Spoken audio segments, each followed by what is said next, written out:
পাবনার বেড়া উপজেলার ঢালারচর ইউনিয়নের চেয়ারম্যান ও সচিবের নানান অনিয়ম, দুর্নীতি, জুলুম ও স্বেচ্ছাচারিতার অভিযোগ এনে পদত্যাগের দাবিতে ইউনিয়ন পরিষদ কার্যালয় ঘেরাও কর্মসূচি পালন করে ভুক্তভোগী পরিবার। সোমবার দুপুরে ইউনিয়নের কয়েক শত ভুক্তভোগী ঢালারচর ইউনিয়ন পরিষদ ঘেরাও করেন।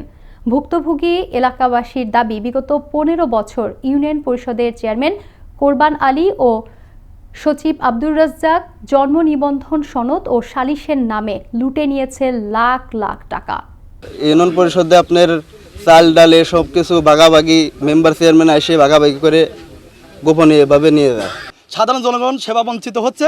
আমরা চাচ্ছি এই 15 বছরকর যত আবর্জনা ময়লা সমস্ত দূর হোক। এই অবৈধ সচিব এবং কি এই সচিবের যে আপনারই আছে পিএস আছে একটা জহুরুল, মনে করেন লক্ষ লক্ষ টাকা। এখন আমরা ছেলে পেলে জন্ম দিয়েও আমরা দোষ করছি এই সরকারের কাছে এবং এই চেয়ারম্যানের কাছে। বাইরে থেকে শুনি কি আমার নামে মামলা, আমার বাড়ি পুলিশ আসছে।